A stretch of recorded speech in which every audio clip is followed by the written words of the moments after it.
Majority Report with Sam Seder. The destiny of America is always safer in the hands of the people than in the conference rooms of any elite. Sam Seder. They are unanimous in their hate for me, and I welcome their hatred. We must guard against the acquisition of unwarranted influence, whether sought or unsought, by the military-industrial complex. The Majority Report with Sam Seder. Ever get the feeling you've been cheated?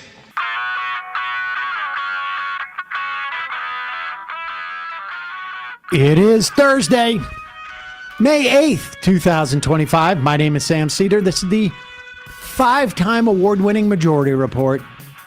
We are broadcasting live steps from the industrially ravaged Gowanus Canal in the heartland of America, downtown Brooklyn, USA. On the program today, Irfan Nooruddin, professor of Indian politics at Georgetown University. Talk about the trading hostilities between India and Pakistan. Also on the program today, Trump finally announces a trade deal with our oldest and not most relevant trading ally, the UK. This would be big if it actually was the Gilded Age. This is big.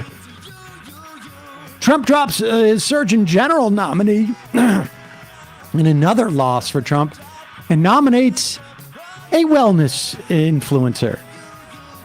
As Israel continues to choke off all food and aid to Gaza,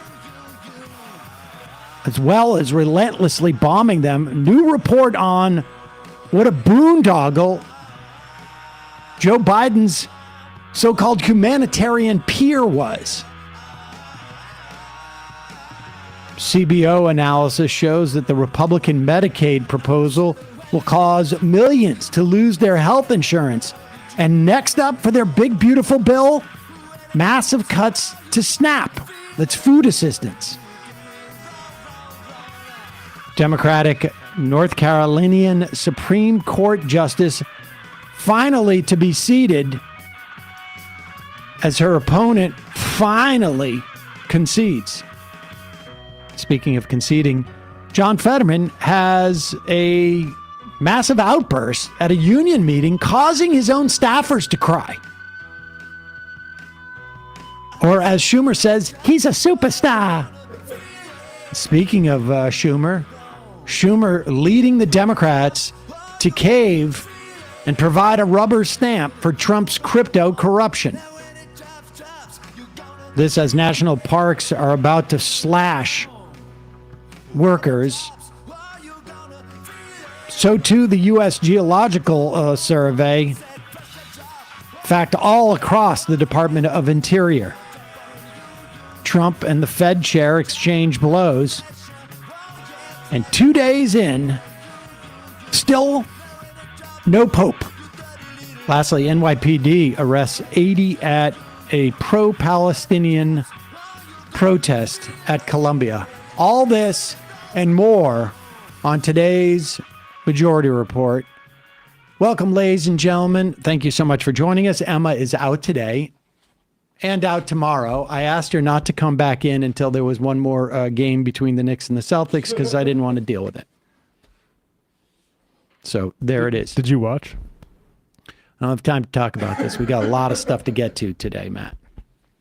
We're very busy. So don't have time for that. The president, in a desperate attempt to salvage this disastrous tariff policies, and let's be clear, the damage has been done. Right now, we're just talking about to what extent the damage to the economy is going to be. This is one of those things where it's like the snake has already swallowed the rat, as it were. And we're just it's just a question of like, how long is it going to take to pass through the system? And if Donald Trump makes all sorts of tariff deals that slow things down or stop the tariffs by this weekend, then the rat still has to pass through the snake. It's just not as long of a snake, or whatever happens to a rat inside a snake will happen quicker. And if he doesn't, particularly in terms of China, then it's going to be, some people say disastrous, other people say catastrophic to the economy. The Fed warning yesterday, without saying the word stagflation, was warning of stagflation, which is inflation and job loss and lack of GDP growth. You know, this is two forces that supposedly are inverse of each other, lining up in a very, very bad way. But Donald Trump announced with Keir Starmer, and I guess they were in the Oval Office. Well, Keir was phoning in. Oh, was that? Oh, he was? Yep, he was over the phone. Oh, I didn't realize. Okay. Maybe the British ambassador was there or something. Yep. They have signed a pact. Now, let's be clear. Probably, if not the oldest trade partner, maybe the second oldest. Yep, and it's the best deal we've ever done with anybody. It's so great. The UK is now going to be able, and let's just be clear here, just so you get a sense of how much they were ripping us off. I want to keep that back up there. But Britain is the 11th biggest trading partner in the first quarter of this year. The 11th biggest. So not even top 10. The two nations have, just to give you a sense of how much we're going to finally gain on this, relatively balanced trade.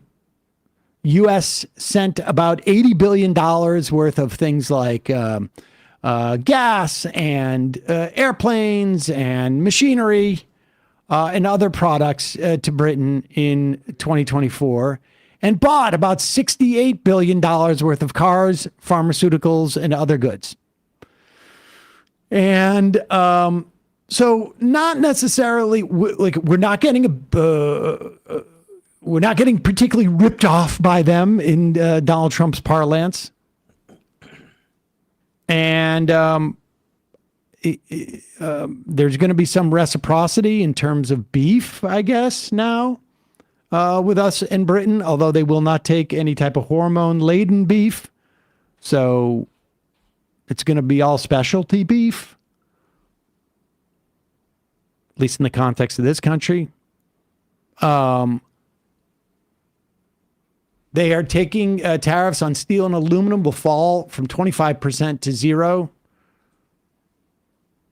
Unclear to me that we purchased that much aluminum and steel from Britain, but maybe this means that other countries will send it through Britain. I don't know how much beef we're going to sell there when they've got like places like Ireland, but who knows? Keep that up for one more second if you could. I guess we're going to get more, what's that car? The Land Rovers. They're going to allow for a little more Land Rovers to get here. Oh, not just Land Rovers, Sam. And Bentleys. And Rolls Royce. Go back to Sam. You want to play this? Here we go. Let's play this clip of Tim talking about Rolls Royces here.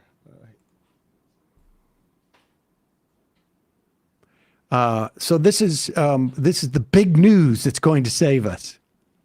They, made that deal, but they, we've had just a very special relationship with them. Like, I won't do that deal with cars. I mean, unless somebody shows me that there's another kind of a car that's comparable to a Rolls Royce, and there aren't too many. This is a good commercial for Rolls Royce, but they're going to order a lot of cars. Mr. President, I wonder whether you'd like to buy. I mean, well, the last time this happened, I would be happy to suggest a discount, obviously a very modest discount. We have to protect our profit margin. I've had many of them, actually. The last time that happened... Okay, I don't give a shit about this, frankly.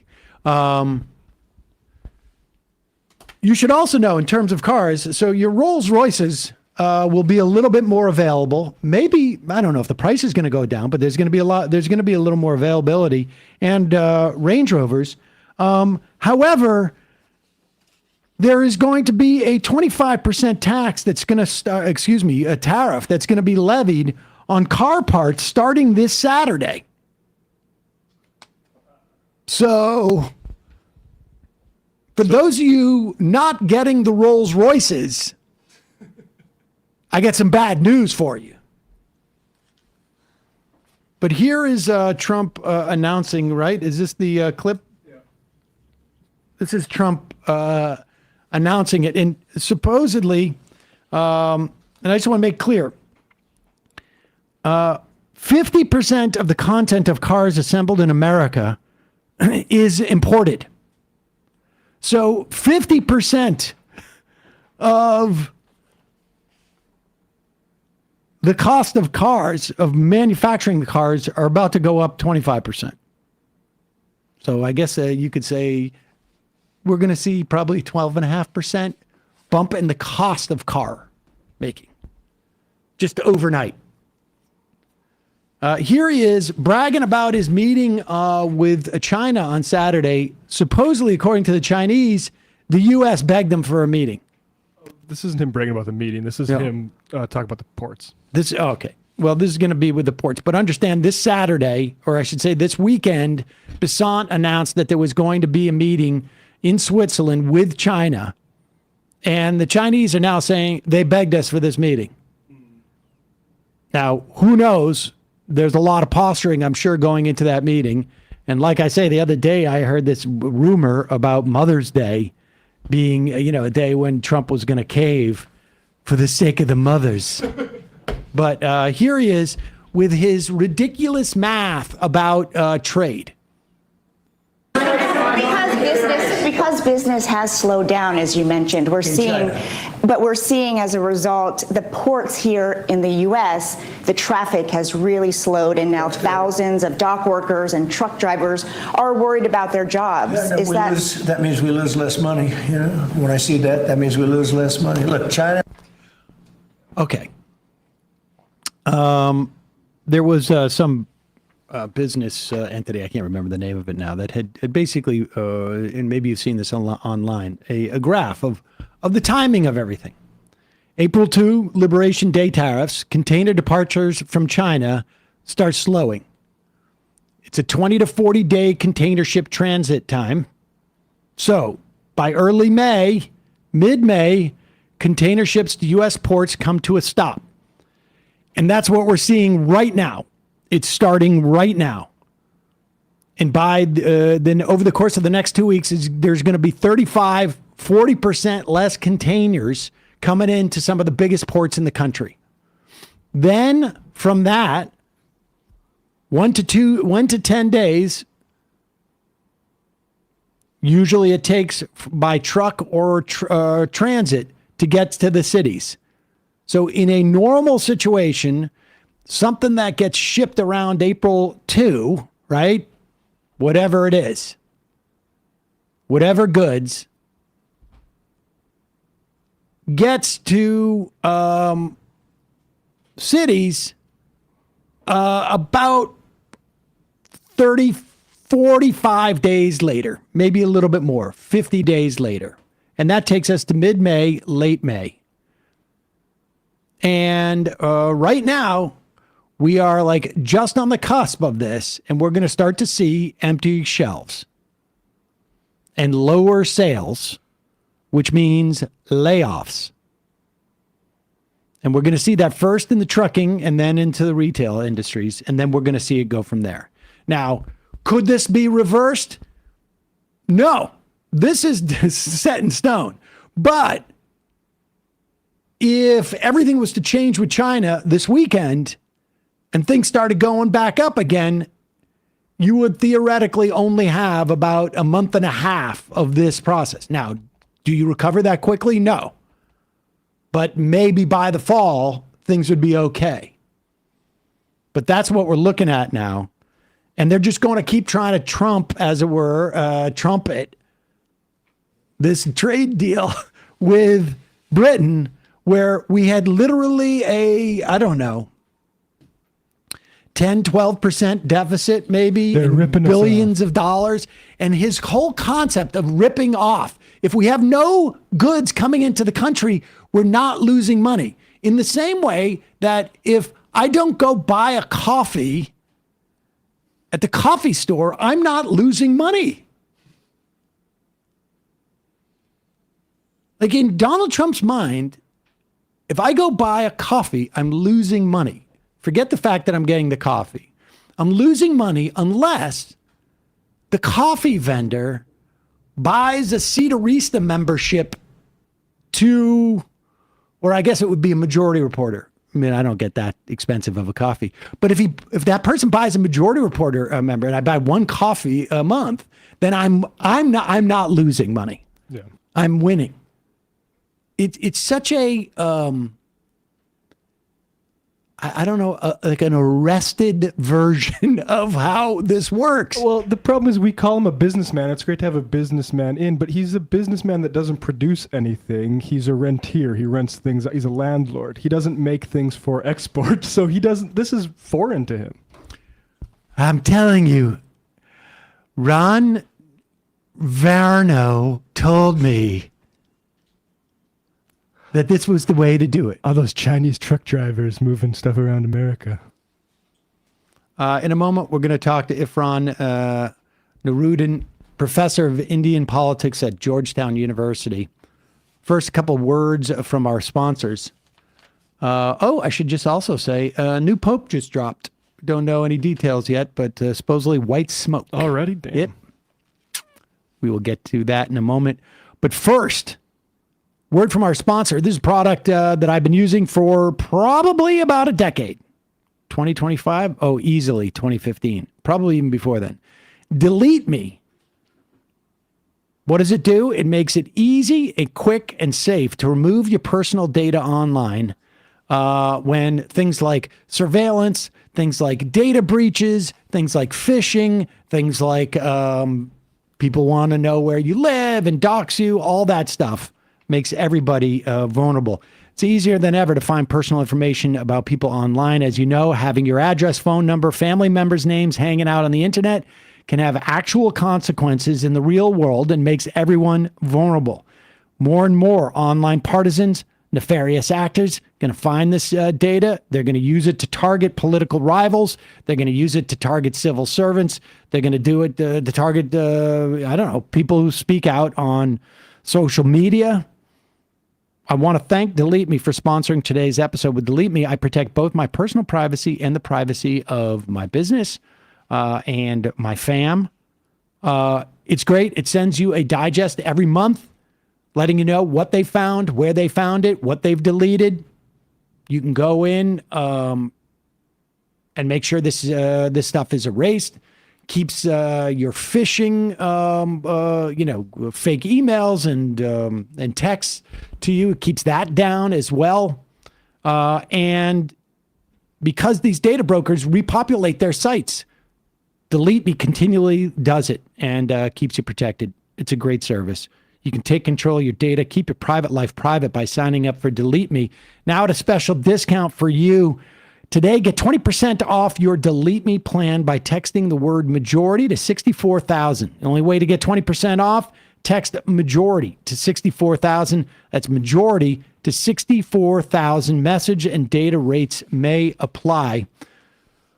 Also, sponsoring the program today, it's still time to get that gift for your mom. Still time to get that gift for your mom. You know, she wants to hear from you. You know, she wants to see you every day. Well, that's not possible for many of you. The air travel would be crazy for me. Air travel and just also Will may interfere with that a little bit. But nevertheless, you can give her a great Mother's Day gift. And you give her a call, but you give her an Aura digital picture frame. I've mentioned this a couple of times. During my break, went with my girlfriend, visited her family, brought a gift because I'm a polite person. And it was an Aura digital frame. They loved it. Loved it. Literally sent me a text saying they're buying 7 more. They got a lot of kids, but they're going to put multiple ones in their house. And then they're going to get ones for the kids. And then they get pictures of their kids, their grandkids. I mean, it all goes around, and it's all super easy to do. It's got unlimited storage, super easy to set up. You can have photos and videos. It plays videos up to 30 seconds. It plays live photos from Apple, from an iPhone. You can send it directly from your phone through their app. You can send it to multiple frames in your house. You can send it to multiple frames around the globe. It's super easy. And you can give the app access. So you can give your kids access to your frame, and your kids can give them access to their frame. It really is easy. The photos look like real prints. Aura frames have been meticulously calibrated for high resolution display. You can frame instantly from anywhere, like literally populates immediately. Or it's got a great deal for Mother's Day. For a limited time, listeners can save on the perfect gift by visiting auraframes.com. Get $35 off plus free shipping on their best-selling Carver mat frame. That's AURA frames.com. Promo code majority. Support the show by mentioning us at checkout. Terms and conditions apply. We'll put all the info in the YouTube and podcast descriptions. And the trucker hats. We've just been informed on the trucker hats. We'll put this up. That the only USA producer of the trucker hats has a delay in shipping them. Therefore, for the Max Left and the patch hats, I just want to make you aware of this. There's going to be a 5 to 6 week delay because it's the only U.S. producer of trucker hats that exist. And that's where we're going for these. But they're sweet hats. But we only do produced in the U.S. and out of our union shop. That's the way we roll. So sometimes there's a little bit of inconvenience. Look, you can have $30, you can have $2, whatever. You can have 2 Max Left hats. You can have 2 Max Left. You can have as many Max Left hats as you want. You just got to wait a couple of weeks. But good things come to those who wait. All right. Quick break. When we come back, we're going to be talking to Professor Irfan Nooruddin, professor of Indian politics at Georgetown University, on what's going on with Pakistan and India. We'll be right back after this.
We are back. Sam Seder on the Majority Report. Emma Vigeland out today. Want to welcome to the program Professor Irfan Nooruddin, Professor of Indian Politics at Georgetown University. Professor, thanks so much for joining us. Thank you for having me. Let's start with a fairly, what I would imagine for you is a rudimentary question, but just to, as far as I remember off the top of my head, I feel like it's been about 20 years since we've had India and Pakistan on the brink of, or what appears to be maybe the brink of an all-out war. Just give us some history and why Kashmir is such a flashpoint relative to these two countries. Yeah, if there's one thing that's going to be guaranteed about your show today, it's that the Indians will be unhappy and so will the Pakistanis about anything I say. So with that, because it's a complicated and contested history, the Cliff Notes version of this is in 1947 when partition occurred to what was then British India, and from which we get the modern countries of India and Pakistan. The Indian princely kingdom of Kashmir, Jammu and Kashmir, was basically contested. It was a majority Muslim population in that area. Pakistan, as part of its claim to being a Muslim country, wanted and believed that those folks should be part of the new Pakistan. India, as part of its claim that this was a multi-religious, secular republic, wanted Kashmir to be part of it. And ever since then, it didn't get settled in 47, and ever since then, it's been a flashpoint, leading to all-out war on 3 occasions in the last 75 years. The most recent one, though, just to correct the record, was in 2019, when a similar sort of terrorist attack on the Kashmir side, the Indian side of the border, led to India actually flying fighter jets across the border, the first incursion into Pakistani sovereign airspace since the war in 99. At that time, an Indian Air Force pilot was shot down and taken prisoner of war. Fortunately, calmer heads prevailed then, and everyone kind of went back to their sides of the border, and we didn't get the all-out war. But as you point out, Sam, this has been constant. Not quite as long as the U.S. president seems to think. Trump keeps talking about these people having fought for centuries. Right? Someone needs to tell him that the countries only came into being in 47, but that's besides the point. But since independence, it's been a constant thorn in the side of South Asia because it prevents peace and stability in the region. Let's start with just in terms of the leadership. We've talked, I think, a significant amount about Narendra Modi on this program. He's been Prime Minister of India for quite some time now, and he has he's a nationalist. He's a right-wing figure. I think some would argue bordering on fascist in many respects. Tell us what you can about Prime Minister Shehbaz Sharif, and just so we get a sense of how the leadership of the two countries at this moment might differ or compare or contrast in the past, and what that might tell us about how far this conflict might go. Right. So on Pakistan side of the border, there are actually 2 leaders we should be talking about. One is obviously the Prime Minister, Shehbaz Sharif. Shehbaz Sharif is the younger brother of Nawaz Sharif, who had been Prime Minister of Pakistan earlier, was ousted because of rampant corruption under his personal watch and the government. He actually kind of went into exile in London. But after Imran Khan, who was the Prime Minister for the last many years in Pakistan, fell out of favor with the military establishment, was deposed, and is now in prison, Shehbaz Sharif came back in, right? He has a family legacy. He had been a politician in Pakistan, though not at the national level before, but with the family brand, all of that, was sort of the compromise candidate for the anti-Imran faction, as someone who'd have the name recognition, have the gravitas. So he's the Prime Minister. Until this moment, was very much seen as, in some sense, a caretaker Prime Minister, right? Not going to rock the boat, not going to sort of do anything to annoy the military establishment, but also not do anything particularly dramatic. Main job was to try and get Pakistan's economy, which is pretty miserable, on track, something that would prevent it from being the constant, let's go get another IMF program. The other major figure here is Pakistan's military. And right now, the chief of the Pakistan military is a man named General Munir. The reason that's important is because there's very few analysts who think that any of the decisions relevant to what's going on now or that have led up to this are being made by the civilian government in Islamabad, right? The sense is that all of this is run out of the military. They are the true powers in the Pakistani establishment. That's out of Rawalpindi, which is sort of the headquarters, general headquarters for the military. And Munir has sort of made very clear that his stance is that Pakistan does not flourish if it allows India to push it around. India has invested heavily in its relationship with the United States and upgrading its military weaponry. And China has become the supplier of choice to Pakistan, especially once the United States backed away from Pakistan over the last 5 or 6 years. And so you have over here a military general who's trying to establish the relevance of the military for Pakistani society and for being powerful in Pakistani daily life, has invested in Chinese weaponry and sees his job as showing Pakistani citizens and showing his Indian counterparts that Pakistan can be bullied and pushed around and that they will respond kind with kind, right? That's a bad recipe, right? So as you point out, on India's side, a strong, well-entrenched prime minister who's extremely popular domestically has made his brand a pretty macho, hyper-nationalism, a military that's invested in a lot more hardware, wants to prove to the world that it is a big boy, right, ready to sort of be a major superpower, to contend China to be an ally of the United States. On the Pakistan side, a country that might feel a bit beleaguered economically, feels like it has been taken for granted by the United States, discarded like yesterday's newspaper once it was no longer useful for Afghanistan, has built a relationship with China, but also whose entire existential identity relies on a claim to Kashmir and on being anti-India. And so it's a toxic combination for bad things happening, especially given that both sides have nuclear weapons as well. The only positive is that it's a pretty well-established playbook, right? I mean, they kind of get to the brink, they lob bombs across the border, they throw a couple of missiles, innocents get killed, right? But they try and keep the numbers down. They're very selective in the targets to make sure they don't hit anything that could really blow the lid off everything.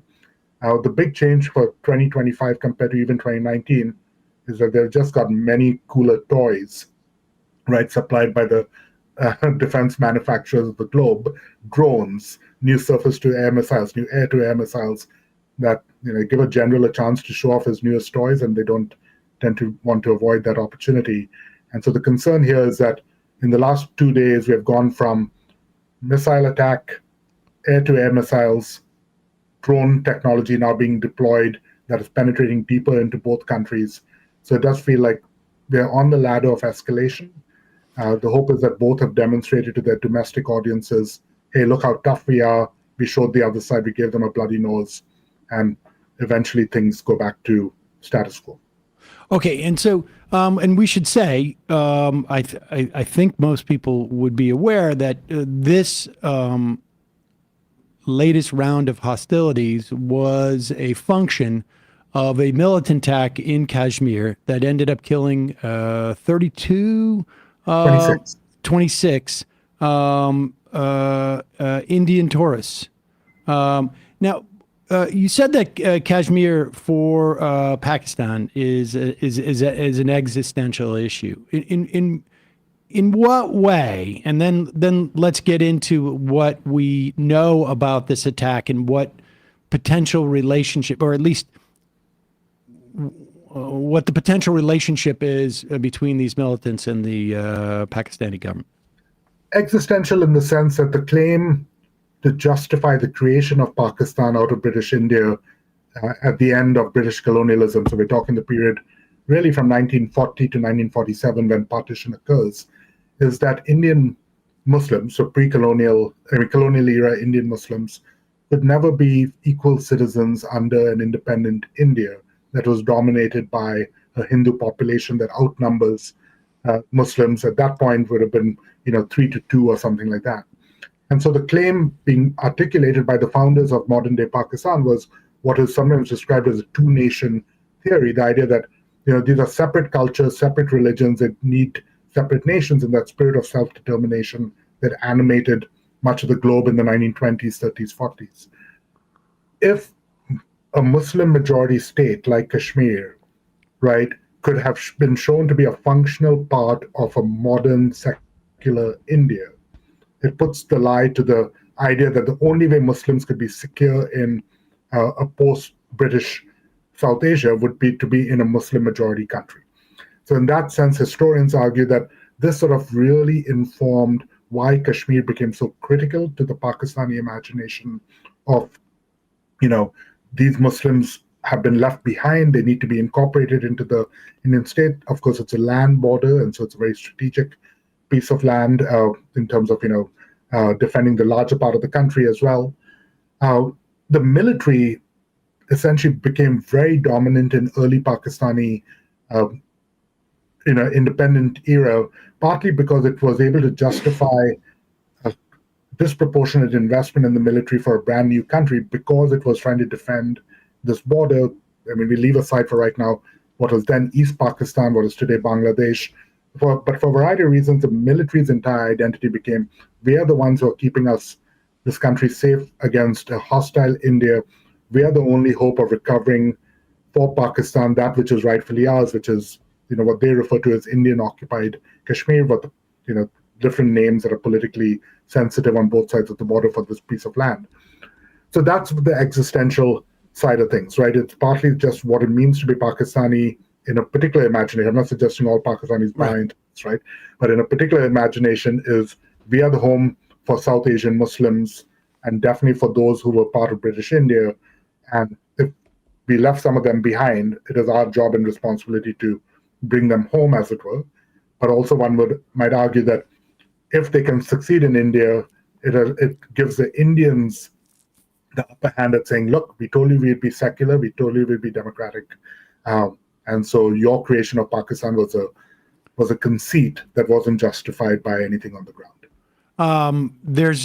Apparently there's no, as of yet, sell-by date for these theories, right? I mean, no, it's a gift that keeps on giving the politician willing to go to the well and exploit it, right? I mean, it's permanent. It's a ready-made issue on both sides. You have textbooks that for 75 years have reflected a very particular version. I grew up in India, right? The version of all of these events that I learned in my textbooks as a school kid obviously reflected the Indian official line on this. The maps that Indian school students study in geography class for South Asia are different than the Pakistani maps. They're different than the ones that Americans do. My daughter, as a high schooler in the US, will see a different map, right, where the land borders are, the national borders are, etc. So these are contested borders. We know that nationalism is an emotive, very always evergreen political subject. And in the modern era, if you fast forward 80 years from that moment of creation, you have these same issues being debated, but with different resonance and with different stakes. Now in India, you're once again relitigating history to say, hey, India was and always will be a Hindu nation. Yes, it's secular in its constitution, but the core of it is a Hindu nationalism. It is, we are proud to be Hindu. This is the source of it. And you can see parallels, of course, in the United States with this revanchist or Christian nationalism, Judeo-Christian tradition. But what it means to be American is fundamentally a Christian identity. Yes, we might allow other people to live here, but don't forget, it's a Christian nation. We have the same thing playing in India. And on the Pakistani side of things, you have a much more virulent Islamist ideology in certain political figures and certain military figures. And so you mentioned, this relationship with the militants. What the Pakistani establishment realized some time ago that was, 3 wars that they fought and lost, right, was that conventional warfare against India, a much larger, more economically successful country, was never going to be in its advantage. And so what they have really done, and they've admitted this, so this is not speculation, is really invested in irregular warfare, right? The use of militants that are armed, trained even. There's always plausible deniability for the establishment because you can't quite get the paper trail linking one account to the next. But they're trained in Pakistan, they come across the border, they, all of that kind of thing. This latest attack on 22nd April was the most egregious of them. It was explicitly against civilians. 26 tourists in Kashmir, which is one of the most beautiful places on God's earth, right, attacked in a field, killed. Lots of anecdotal evidence that the militants targeted people on the basis of their religion, asking them to identify whether they were Hindu, whether they were Muslim or not, and if they weren't Muslim, killing them. If they were Muslim, sparing them. That's a deliberate choice to inflame a particular kind of anti-Muslim prejudice on the Indian side, which then further justifies in their minds, this is why we need to defend all Muslims against India. And so it just constantly goes on. And the only people who suffer throughout are the locals and the poor people in these countries, and who fuel the armies, right? All the soldiers that will die in any escalation of this conflict represent the least well-off, the least educated members of these two countries. And so it's just really tragic all the way around. What of the timing? I mean, if these militant groups are at least in some way, maybe not directly controlled by the Pakistani government, but are at least sort of encouraged and incubated in some fashion, what do we make of the timing? Like, why now? What's the value to having this conflict, whether they anticipate it, sort of like wrapping up and being its own epoch, or escalating? Yeah, so two scenarios, as you suggest, Sam. One is sort of, let's assume that they thought this would stick to the regular playbook. We strike, we come home, there'll be some retaliation, but it doesn't go any further, and in a week we got it wrapped up and we put it aside. One possibility is that this is not as well controlled, right? I mean, we saw this, of course, for years in Afghanistan, where we thought we had assets, and then you realize you can't control these guys quite as easily, right? You don't just pick up the phone and say, don't do this. They have a mind of their own. They're radical elements that aren't easily controlled. And so whether or not this was directly coordinated in terms of timing, but what is true is that the Pakistani economy is weak. The civilian government is very much under strain. Imran Khan's imprisonment is a constant challenge for the current government, because Imran Khan remains extremely popular as a social figure in Pakistani politics. And so a rally around the flag, right? We punch India. Let's remind everyone that we're Pakistani first, as opposed to political parties, could have been seen as being, hey, this is worth whatever blowback occurs, because we don't think the Indians will escalate all that much.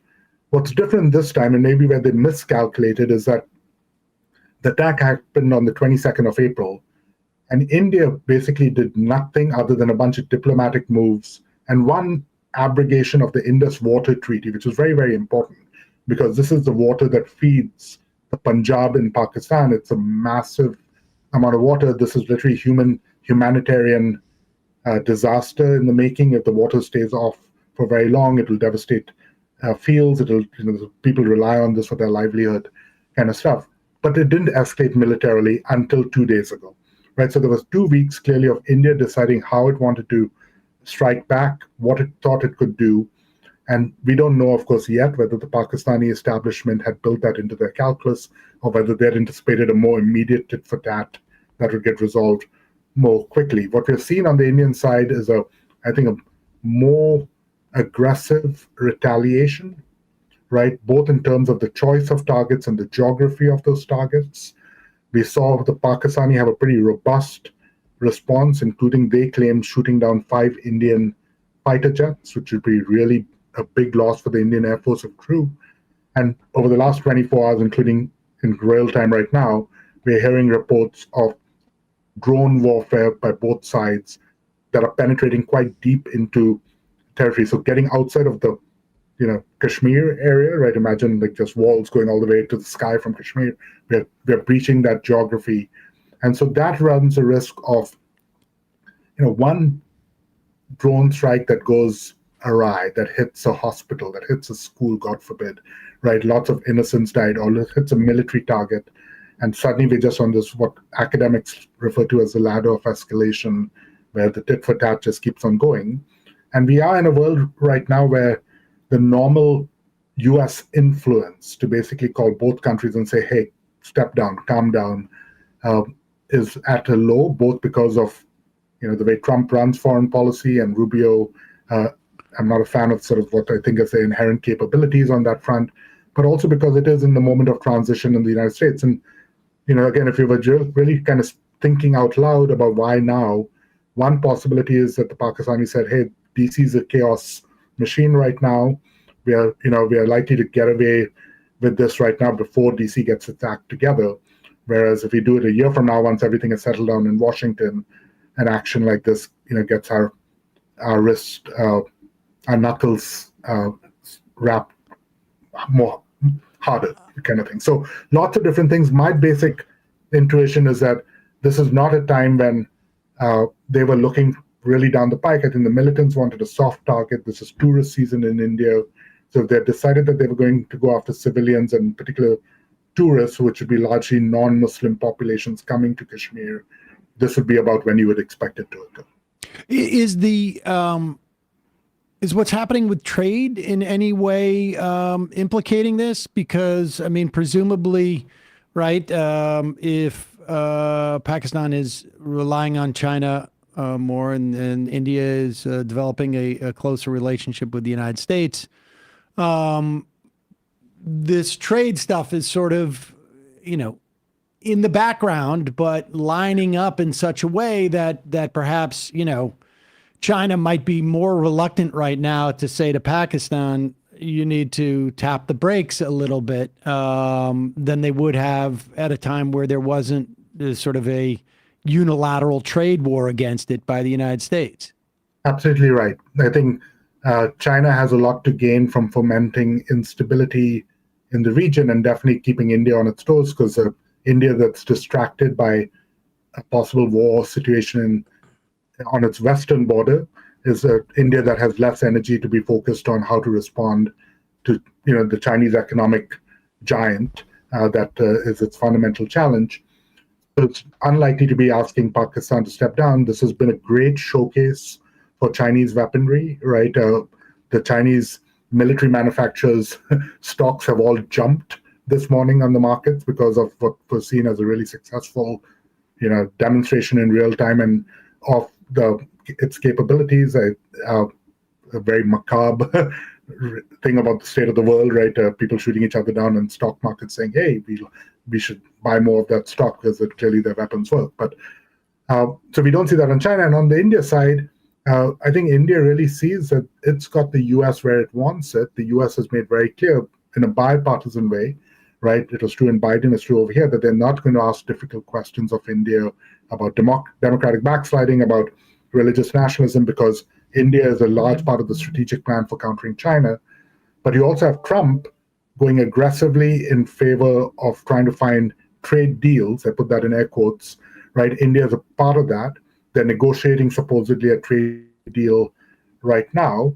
And I imagine India knows that the United States is unlikely to take a hard stance against it, right? Because it wants the trade deal. That's the flip side of this, is that it actually benefits India as well, in the sense that the U.S. is probably going to be easier on a trade deal with India because the trade deal is to win. And, so all the rhetoric coming out of Washington, whether it was J.D. Vance, who was just in India, whether it's what Rubio said, and if you look at any standard Indian newspaper, mainstream, all the more fringe ones, they all lead with the idea that all the calls made by Washington reaffirm India's right to defend its sovereign borders and is willing to support India's right to retaliate within reason, etc. So the rhetorical space on both sides, one supported by China, one supported by the United States, is that we've got right on our side. Now, again, we're still in the normal established playbook territory, right? The hope is that, a couple more of these skirmishes over the weekend, and then everyone sort of goes back and tries to be grown-ups about it.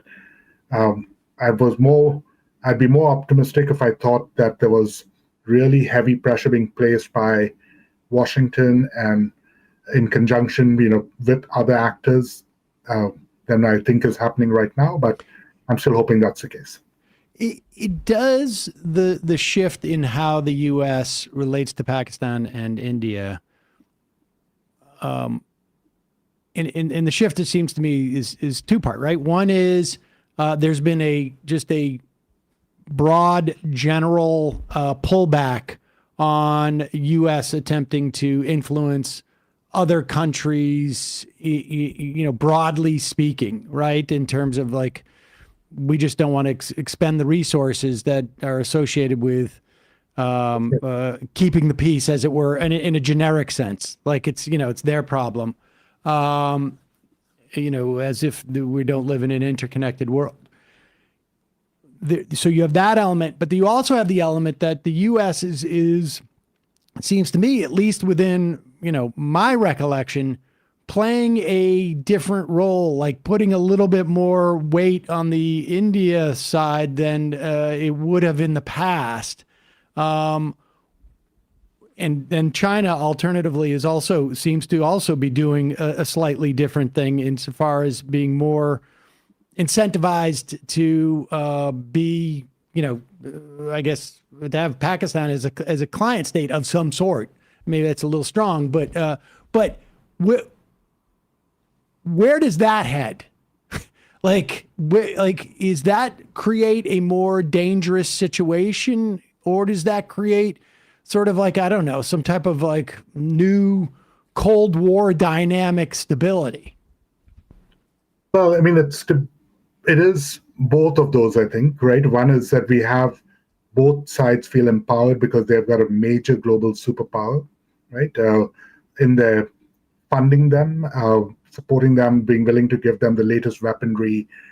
It cannot be understated how much fancier the technology on display, again, if you want to be just cold about it, is today compared to even 6 years ago because of how much investment has been made. The claim that the Pakistanis were able to shoot down 5 Indian fighter jets, not confirmed by India right now, was because of a weapon system called PL-15, which is Chinese-made, which is an air-to-air missile with a range of something on the order of 150 to 200 kilometers, like 150 miles, right? This is something the Pakistanis couldn't have dreamt of. It changes the entire strategic balance on their side. The use of the drones right now, largely Turkish-made, in India's case, largely Israeli-made, right, is again gives them the capacity to attack deeper in maybe targets it's much cheaper, so they're sending 20, 30 of these across borders, armed with warheads that can attack targets, and you don't have to worry about your soldiers getting killed, your pilots getting killed. So the potential for that escalation rises, and a United States that doesn't have the personnel, right? Where is that deep expertise at DoD? Where is the deep expertise to say, well, we fired a lot of those guys, or we demoted a bunch of them. But also it's a transition. So even if it wasn't, the Dogification of the federal government, they still haven't had a chance to appoint a permanent ambassador. So we're in a state where 2 nuclear countries in the region are fighting with each other, and the United States does not have a permanent ambassador in either capital. So who's calling these guys together? Who's sort of saying, hey, here's what the US wants, here's what our interests in the situation are. We've had relationships with both countries for 70 years, right? Who's doing that? So there's just a vacuum of that kind of granular, below the headline diplomatic leadership that is typically what you associate with superpower kind of realpolitik. The second part of it is what could possibly go wrong? Yeah, who could think? Who could have thought that anything could go wrong? So I thought we were all going to be winning all the time. But look, the second part of this is then, there is a domestic logic over here that this is an unwinnable war for both sides because there's no clear objective, right? And there's no military objective that can be accomplished by fighting. There's only so much punishment you can inflict on either side. It's not winnable because at the end of the day, we are under a nuclear umbrella. And so the Cold War kind of stability to which you refer is the downside of that is that it keeps a lid on sort of just how bad things can get. But it allows for everything under that lid to be, par for the course, right? And so we just get this low-level bubbling all the time, attacks on civilians, missiles going, and suddenly, keeps people like me relevant, right? Because then all of a sudden we got to talk about India and Pakistan again. But this is just, we're now 80 years in. And I think the Cold War stability that we see returning might keep, again, us from getting to the worst outcomes, but it definitely doesn't get us to the best outcomes either. Irfan Nooruddin, professor of Indian politics, Georgetown University. Thanks so much for your time today. I really appreciate it. Thanks, Sam. Appreciate it. Bye-bye. All right, folks. We're going to head into the fun half of the program, and I will be joined. I'm not used to doing this, so I don't know. It's like you're at the kids' table. Yeah, Brandon Sutton from The Discourse will be joining us. And a guy named Matt, how do I pronounce this? Binder? From Domed? I don't think it's called Domed. Oh, Doomed. And Scam Economy. And of course, a producer emeritus at the Majority Report will be joining us. Just a reminder, it is your stop. Your stop. What? It's your stop. It's your stop. Time to get off. It is your Here's support. your exit. Here you go. It's your support that keeps this show going. You can help us with what we do here every day by becoming a member at jointhemajorityreport.com. When you do, you not only get the free show free of commercials, but you also get the fun half, and you help this show survive and thrive. Jointhemajorityreport.com. Also, don't forget justcoffee.coop. Fair trade, coffee, hot chocolate. Use the coupon code majority. You get 10% off. You can buy the Majority Report blend. You can buy single origin coffees. Folks love Just Coffee. They love it. Also, I will say these trucker hats, if they weren't flying off the shelf, we wouldn't have to announce that they were going to be a little bit delayed. But weird stuff going on. And apparently there's only one trucker hat manufacturer in the country. These tariffs are going to, create a whole bunch of trucker hat factories. We're going to have trucker hat factories popping up everywhere. I would say that our merch probably has the lowest margin, profit margin of union and American made in this country. So wear it with pride. Be Max Left, or just be Trucker Patch, as it were. Shop.majorityreportradio.com for that. Matt. Yeah, on Tuesday night, talked to Alex Skopik of Current Affairs about a few of his pieces, including one. People may know that China has slightly more billionaires than America, at about 800 or so. But what people might not know is that they have 432 fewer than they did 2 years ago. We talked to Alex about how they started making ex-billionaires, which is a culling billionaires. I love that. Get them under control. And we also talked about how Trump is a landlord and how that sort of part of his identity kind of informs not only his policy, but also how the way he looks at Gaza and that sort of stuff. So patreon.com/leftreckoning, just refreshed. Okay. We'll see you in the fun half. You are in for it. All right, folks. 646-257-3920. See you in the fun half. Oh, no. Are you ready?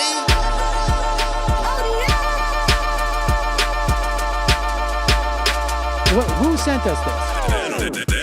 Anarchy. Alpha males are back. Boy is back. And the alpha males are back.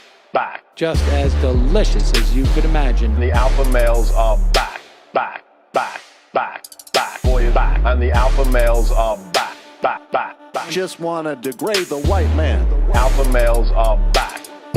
I take all of it in my throat. Alpha males are back. Snowflake says what? The alpha males are back. You are a madman. And the alpha males are back. Oh no, Sam Seder! What a fucking nightmare! Bring back DJ. Yeah, or a couple of them. Just put them in rotation. DJ Denner. Well, the problem with those is they're like 45 seconds long, so I don't know if they're enough of a break. That's fucking nonsense. You see white people doing drugs, they look worse than normal white people, and all white people look disgusting. And the alpha males... Psych. Fuck them. Snowflake says what?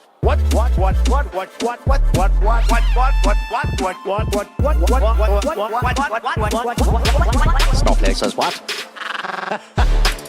A hell of a lot of bank. A hell of a lot of bank.